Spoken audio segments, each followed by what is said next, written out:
Hello and welcome to Solaris University. In this video, we'll show you facial authentication with XPressEntry.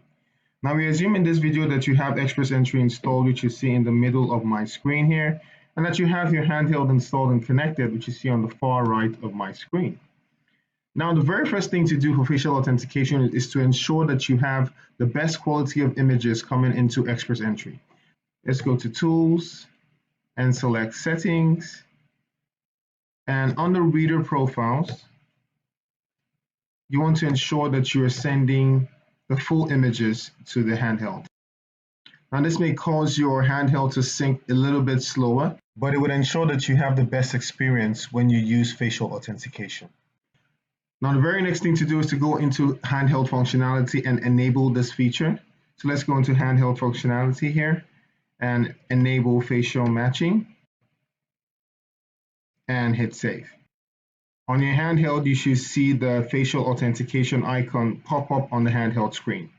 Now, facial authentication requires a license. So the thing you have to do after this is to ensure that your system is properly licensed and functioning as expected. So let's go into the handheld here, and you have to go into settings, and under the reader tab, you are looking for ZK-Teco face matching enabled.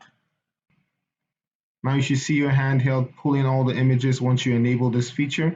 And if you see on your handheld, you're expecting to see that your device is authorized, and you see your face DB count and your XPE DB count. Now to use facial authentication, you can either pull images from your existing XPressEntry database, or the images that come in from your access control database can be used. We can use any existing images to create facial templates, or you can just create images on the fly on our device and use it for facial authentication. Now to demonstrate this, I'm going to enroll myself on the fly and then attempt to authenticate myself with my face. So let's go into the enroll mode of our handheld. Let's just switch mode and select enroll mode. So I'm just going to enroll myself.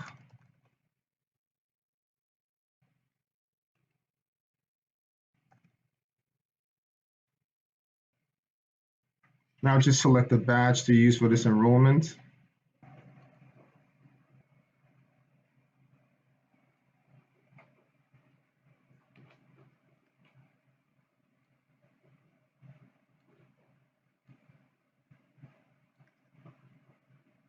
And I'll just hit save. And let us enroll myself. Now let's go back into the entry exit mode. Now I'm in entry mode. I'll just try to authenticate myself. There you go. As simple as ABC. Now this is exactly how our facial authentication feature works. Remember that you can pull data either from your access control database or from your XPressEntry database. All you have to do is to capture images, or you can use your existing images already in the database, and our system will be able to pull, extract, and create the templates. This brings an end to this video. Please feel free to reach out to us at helpdesk@Solaris.com for any technical queries, or sales@Solaris.com for any product inquiries. Thank you.